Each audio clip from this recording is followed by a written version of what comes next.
宋朝鲁应龙在《扩衣志》里记述了一则架骨的故事。金蚕骨，蚕体呈金色，用蜀地锦缎喂养，取它的粪便放在饮食中，人中毒后必死。此骨能招来他人财物，使人突然暴富，一旦遭遇极难除去，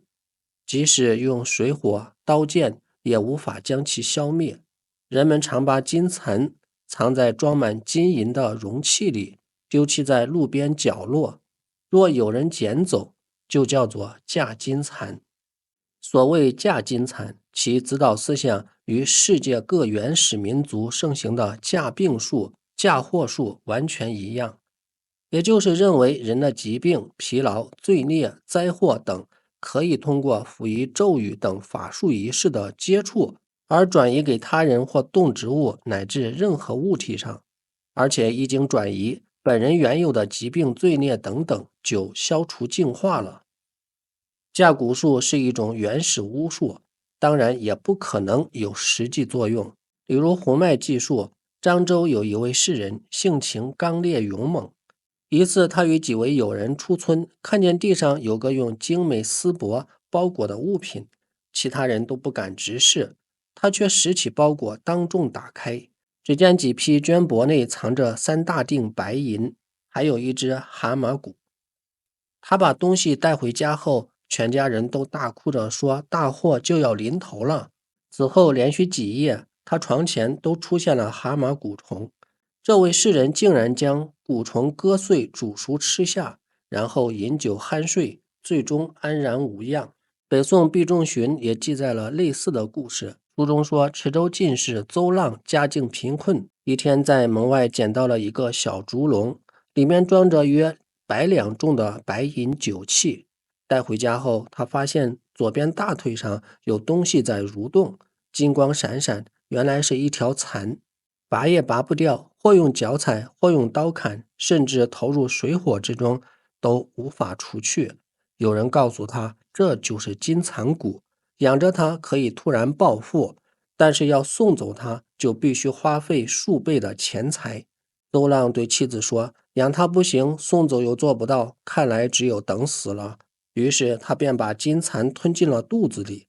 妻子见状嚎啕大哭，以为他必死无疑，但几天过去，他并无痛苦，吃喝如常，过了1个月也安然无恙，最终得以善终。这类记载当然有许多虚构成分，但它无疑反映了一个事实，蛊物并不一定致人死病。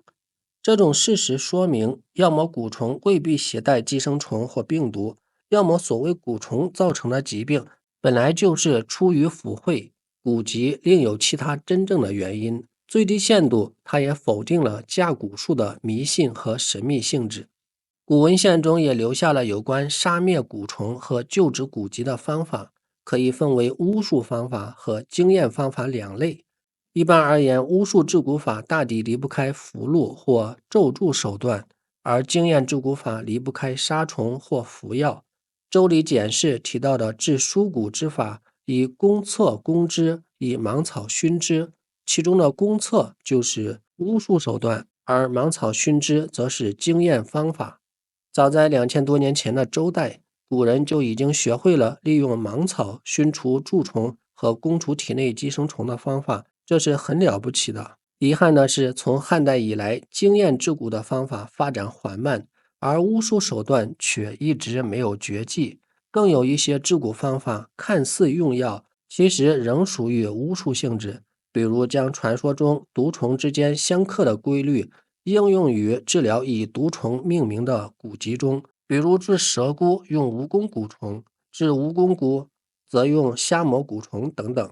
真正属于经验性的治蛊方法又可分为2类，一类是杀灭金蚕、蜈蚣等毒虫的方法，另一类是治疗蛊疾的方法。杀灭的方法除了用芒草熏之以外，最有效的似乎是利用刺猬来吞食毒菇。用刺猬擒菇的记载似乎始见于宋人蔡氏《铁围山丛谈》，此后屡见于有关的记载中。关于周礼中提到的以家草攻之的家草，很有可能指的是穰荷根。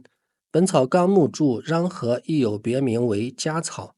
可见以禳和治疗骨疾由来已古。唐宋以来，笔记中有关治疗骨疾的药方见多，比如唐房千里、洪迈等人都有所记。总结起来，主要有巴豆、16根皮、斑毛、芒草、硫磺、桃皮、长山、桔梗、白禳荷等。其原理或是催排泄、拔毒、消肿、抗疟、催吐、止血等功用。本号在此说明，由于当今医学已十分发达，为了避免误导个别人迷信偏方，我们在这里就不再详述具体药方了。相信科学，有病请通过正规医院就诊。有关真银杏的这篇独孤初探，至此就全部录完了。独孤是属于巫术的一种，在以后的视频中，我们将介绍巫术和巫文化的内容，欢迎关注。